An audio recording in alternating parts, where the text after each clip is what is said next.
할렐루야. 네, 오늘 수요 예배에 나오신 성도 여러분들을 사랑하고 축복합니다. 오늘은 레위기 5장 1절부터 13절까지의 말씀으로 속죄제 두 번째 거룩으로 나아가는 예배라는 제목으로 은혜를 깨닫고자 합니다. 지난 설교에 이어서 속죄제 예배의 의미를 좀 살펴보려고 합니다. 지난 설교를 한번 복기해 보겠습니다. 속죄제에 대한 설명은 4장 1절부터 5장 13절까지 5개의 제사법 중에서 가장 많은 분량을 차지하고 있습니다. 그만큼 속죄제가 자세하고 구체적인 해설이 필요했고, 속죄하는 제사가 이스라엘 백성들에게 몹시 중요하다는 것을 우리는 분량을 통해서 생각해 볼 수 있습니다. 속죄제는 크게 두 개의 단락으로 나누어서 볼 수 있습니다. 첫 번째 단락은 속죄제를 드리는 대상에 대한 구분이고, 두 번째 단락은 속죄제를 드려야 할 상황에 대한 구분입니다. 지난 설교는 첫 번째 단락에 대한 이야기를 나누었습니다.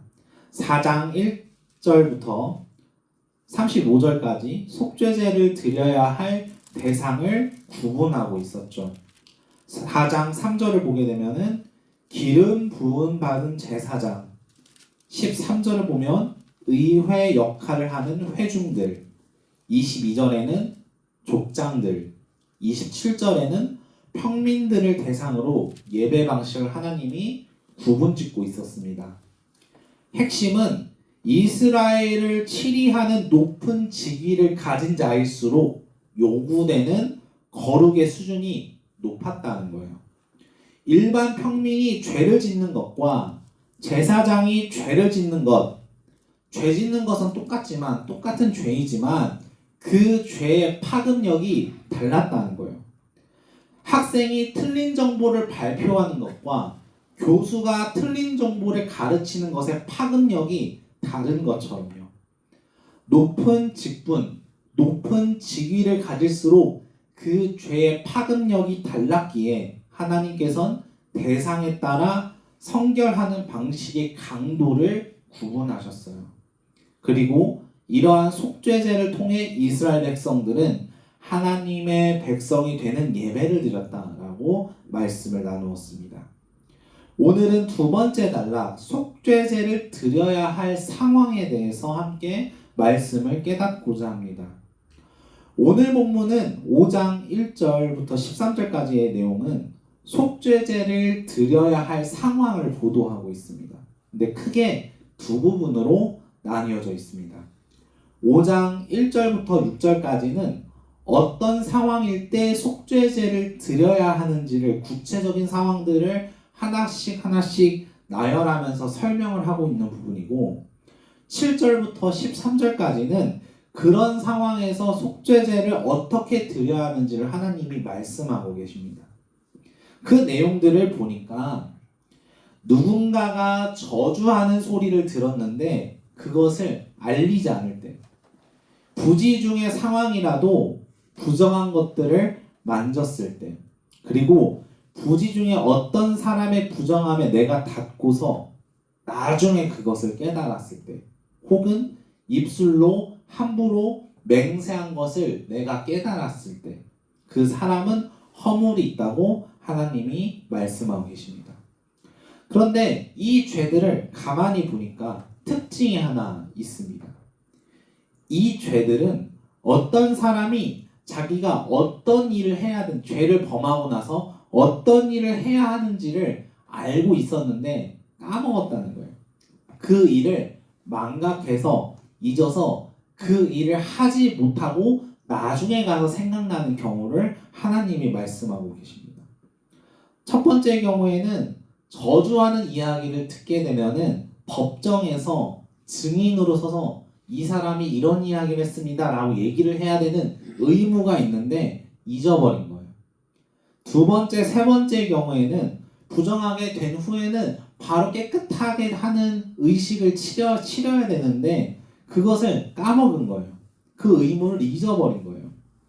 네 번째 경우에는 성급하거나 충동적으로 어떤 맹세를 갑자기 해버렸어요. 그 맹세를 이제 지켜야 돼요. 서약을 지켜야 돼요. 근데 막상 가보니까 그 맹세는 내가 지키지 못하는 거예요. 지켜야 될 의무를 지키지 못하는 상황 때문에 죄를 짓는 경우가 되는 거죠. 부지 중에 내가 어떤 죄를 범하고서 해야 할 의무를 잊어버린 거예요. 그것을 그 상태로 냅두고 잊어버렸으니까 그냥 뭐 괜찮겠지, 넘어가도 괜찮겠지 라고 생각할 법도 한데, 하나님은 그것까지도 깨달은 순간만큼에는 이 죄만큼은 해결해야 된다라고 말씀하고 계시는 거예요. 이스라엘 백성들은 그냥 넘어가면 안 된다. 이스라엘 백성만큼은, 하나님의 백성만큼은 까먹었다고 넘어가는, 죄에 대해서 타협하는 그런 부분들이 결코 있어서는 안 된다라고 말씀하고 계시는 거죠.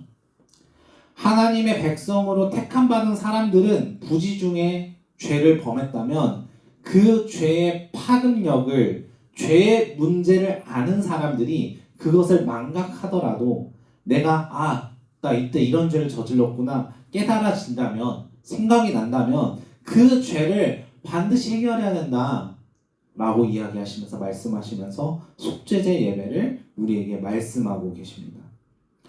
이 부분은 6절 이하에서 보도하는 재물에 대한 이야기를 우리가 봤을 때, 하나님께서는 죄를 어떻게 해서든 반드시 해결해야 된다라고 말씀하시는구나 라는 부분을 깨달을 수가 있습니다.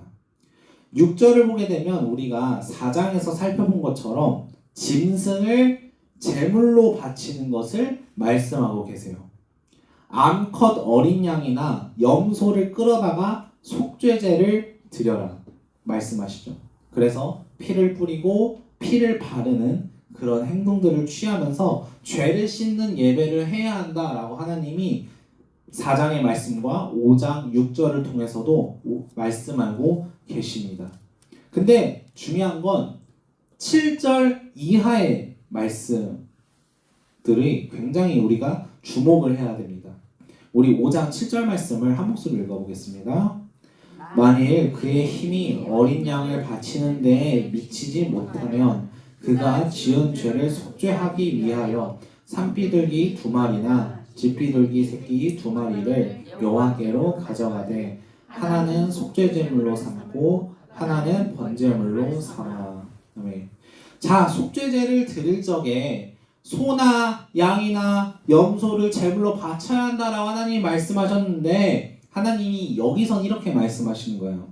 만약에 속죄제 예배를 드려야 하는 예배자의 힘이 어린 양을 바치는데 미치지 못하면 그가 지은 죄를 속죄하기 위해서 비둘기라도 잡아서 바쳐라 라고 말씀을 하세요. 이어서 11절 말씀을 함께 읽겠습니다. 만일 그의 손이 산비둘기 2마리나 집비둘기 2마리에도 미치지 못하면 그의 범죄로 말미암아 고운 가루 10분의 1 에바를 예물로 가져다가 속죄제물로 드리되 이는 속죄제인즉 그 위에 기름을 붓지 말며 유향을 놓지 말고. 자, 여기서는 이렇게 말씀하고 계세요. 만약에 속죄제 예배를 드리는 예배자의 힘이 비둘기 새끼 잡는 것도 미치지 못한다면 고운 가루라도 바쳐라 라고 말씀을 하고 계시죠. 여기서 우리는 하나님이 원하시는 지향점을 알게 됩니다. 소에서 염소로, 염소에서 양으로, 양에서 비둘기로, 비둘기에서 곡식 가루로 점점 속죄제 제물을 드리는 내용물이 다소 쉬운 제물로 점점 하나님이 말씀하고 계시는 걸 우리가 확인해 볼 수가 있어요. 이거라도 안 되면 이거라도 안 되면 저거라도 안 되면 이런 거라도 바쳐서 너의 죄를 해결해야 한다라고 하나님이 말씀하고 계시다는 거예요. 하나님이 그것을 요구하고 계시다는 거예요. 하나님이 왜 이렇게까지 말씀을 하셨을까요? 앞서 말씀드린 내용과 똑같습니다. 이렇게 해서라도 하나님께서는 하나님의 백성이 죄를 해결해야 된다. 죄가 있어서는 안 된다. 하나님과 대면했을 적에는 흔히 하나도 있어서는 안 된다라고 거룩을 요구하고 계시다는 거예요. 이 예배는 이 예물만, 저 예배는 저 예물만 그렇게 말씀하셨는데 속죄제만큼은 달랐다는 거예요. 속죄제만큼은 죄를 대속하는 예배만큼은 그 죄를 해결하기 위해 모든 노력을 쏟아부어야 한다라고 하나님이 우리에게 말씀하고 계시는 거죠. 하나님은 거룩하신데 그 거룩하신 하나님 앞에 나아오는 하나님의 백성이 흠이 있으면 안 된다. 흠이 생기면 안 된다. 그렇게 우리에게 말씀하고 계시는 거죠. 흠이 있는 모습으로 내가 어떤 예배에 나아오더라도 하나님은 그 예배를 기쁘시게 받지 않으신다는 거예요. 하나님의 마음에 안 맞는다는 거예요. 예배 가운데 하나님이 우리에게 은혜를 주고 싶어 하시는데 내 안에 흠이 있어요. 죄가 있어요. 그 흠으로 죄로 인해서 그 은혜가 막힌다면 우리들의 삶은 하나님과 함께 할 수 없는 삶이 되어버리고 하나님의 마음과 멀어져 버리는 삶이 될 수밖에 없습니다. 지난달에 제가 아내와 함께 소방관이라는 영화를 봤습니다. 성도님들 중에 보신 분들이 계신지 모르겠습니다. 옛날에 홍제동 화재 사건 기억하시나요? 그 사건을 모티브로 만든 영화인데 아내와 제가 영화 엔딩 크레딧이 끝날 때까지 엉엉 울었어요. 인상 깊게 봤는데 서울 울었던 이유가 물론 여기에서 감동적인 심파적인 요소 때문에 우는 것도 있었지만 소방관이 가지고 있는 사명의식, 사람의 목숨을 살리기 위해 불과 싸워야 한다는 사람을 살리는 사명에 대한 통찰이 좀 사역자로서 울림이 좀 있었습니다. 가장 기억에 남는 대사가 하나 있었는데 이런 대사였어요. 내가 여기서 지면 저 사람은 죽는다라는 대사가 있었어요. 내가 불과 싸워서 지면 내가 구해야 될 사람이 생명을 잃는다는 거죠.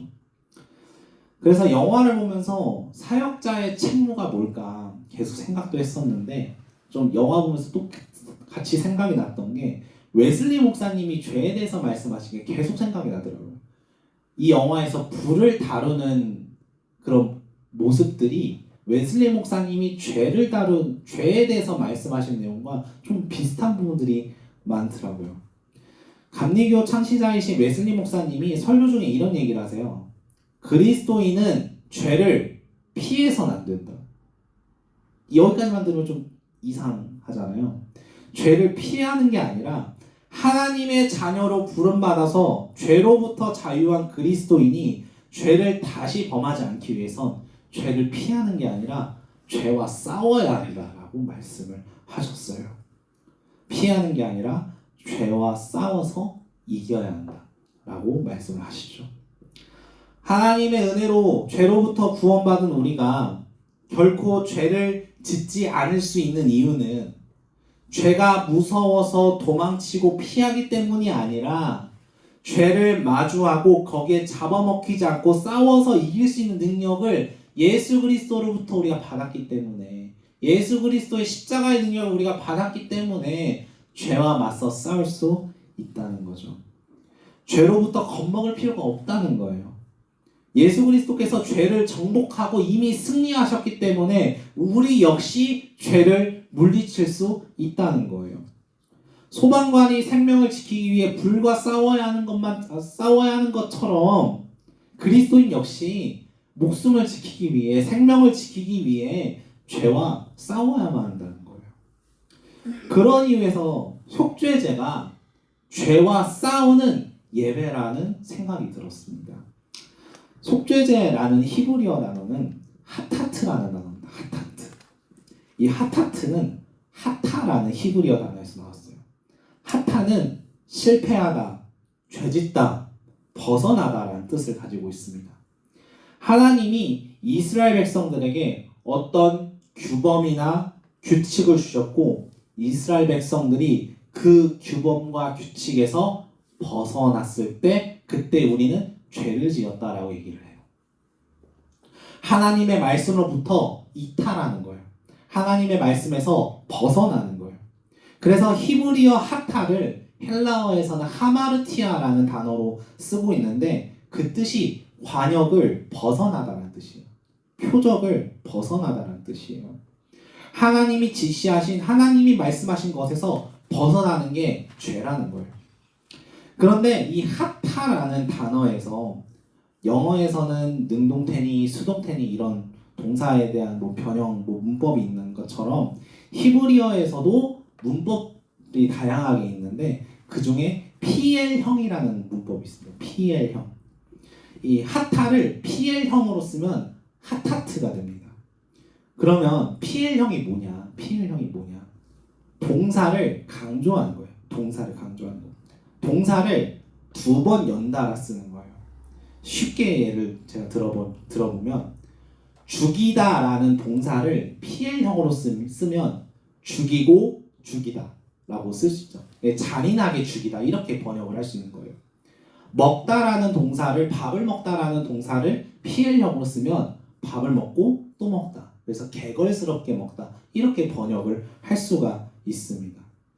그러면 하타를 PL형으로 쓰면 죄짓고 죄짓다, 벗어나고 벗어나다 이렇게 번역을 해야 될 것 같은데 성경은 이거를 속죄죄라고 번역을 하고 있단 말이에요. 왜 그럴까요? 죄의 문제를 예배의 맥락에서 가져오니까 죄의 문제를 예배로 가져오니까 의미가 바뀌기 시작해요. 이 하타라는 단어를 예배 맥락에서 쓰게 되면 죄를 깨끗하게 하다, 죄를 정결하게 하다라고 이제 번역을 해야 합니다. 관역에서 벗어난 행동을 예배의 자리에 나아가서 하나님 앞에 고백했을 때 그 죄가 벗어난 죄가 깨끗하게 되는 거예요. 내가 하나님의 말씀에 비록 벗어났지만 하나님과 멀어졌지만 이 멀어진 마음을 이 죄된 나의 모습을 예배의 자리로 가져오니까 죄가 정결하게 되는 거예요. 죄가 해결하게 되는 거예요. 내가 비록 하나님의 말씀을 어기고 부지 중에 죄를 저질렀지만 이 죄인된 죽어야 마땅한 부족하고 모자란 이 모습이 하나님의 임재가 있는 그 예배의 자리로 나아갔을 때에는 이 죄를 깨끗하게 해결할 수 있다는 거죠.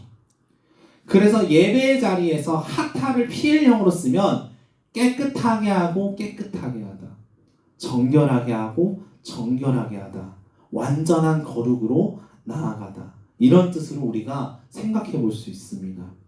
그 예배를 속죄제, 어떤 학자들은 정화제, 정결제라고 이야기를 하는데 완전한 거룩으로 나아가는 거예요. 하나님의 모습 앞으로 우리가 우리의 죄된 모습을 쏟아놓을 적에 하나님께서 내 죄인된 모습을 용서해 주시고 속죄해 주신다는 거예요.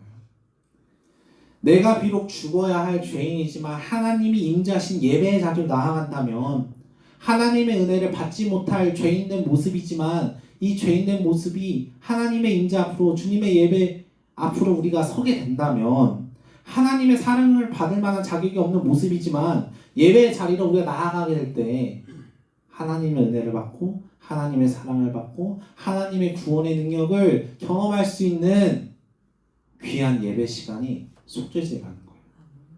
하나님의 축복에서 거리가 멀어진 죄인된 모습이지만 다시 예배 자리로 돌아올 적에는 그 모습이 회복이 될 수 있다라는 거예요. 주님께서 주시는 자비와 축복을 다시 입을 수 있다라는 거예요. 사랑하는 성도 여러분, 속죄제의 의미를 다시금 묵상하기를 소망합니다. 우리는 죄를 피하는 사람들이 아닙니다. 죄에서 도망치는 사람도 아닙니다. 죄로부터 자유한, 죄의 문제를 이겨낼 수 있는 하나님의 자녀들입니다. 만약 우리가 죄를 범하는 상황이 있다면 죄와 싸워야 합니다. 죄를 이겨야 합니다. 그리고 속죄제는 그 방식이 예배라고 우리에게 말하고 있습니다. 우리가 죄에게 패배해서 죄에게 먹힌다면 예배의 자리로 돌아오지 못해요. 죄의 자리에서 계속 거기에 머무는 거예요. 그 머무는 그 죄의 자리에서 벗어나서 예배의 자리로 돌아왔을 때 내 죄된 모습을 하나님의 임재 앞에 쏟아놓을 적에 자격 없는 내 모습이지만 주의 보좌 앞으로 내가 나아가면 주님께서 그 죄된 모습을 정결하게 하고 씻겨주실 줄 우리가 믿어야만 합니다. 우리가 자꾸 죄의 자리에 머물게 되면 하나님의 말씀에서 계속 이탈하게 될 거예요. 우리가 진정한 하나님의 백성이라면, 하나님의 자녀라면 그 죄의 자리를 벗어나야만 합니다. 예배의 자리로 나아가야 합니다. 그 모습이 죄와 싸우는 우리의 모습이어야 하겠습니다. 예배자의 모습을 지키는 일이 하나님의 백성의 정체성을 지키는 일이고, 죄와 싸우는 모습이고, 지켜야 할 자리를 지키는 모습이고, 하나님의 마음에 맞는 모습인 줄 믿습니다. 내 죄의 문제를 하나님의 보좌 앞으로 나아가 쏟아놓으면 예수 그리스도의 보혈로 말미암아 우리는 다시금 하나님의 사랑과 은혜를 경험하고 누릴 것입니다. 하나님의 구원의 능력으로 죄를 씻어내는 역사를 예배의 자리에서 다시금 우리가 경험할 수 있을 것입니다. 속죄제는 거룩으로 나아가는 예배입니다. 부지 중에라도 하나님의 말씀에서 벗어난 죄인인 내 모습을 예배의 자리로 나아가 하나님 앞에 고백하고 아랠 때 하나님께서 그 모습을 받아주시고 치유해 주시고 깨끗하게 하시는 그 역사를 예배의 자리에서 경험하는 저와 여러분이 되시기를 주님의 이름으로 축복합니다.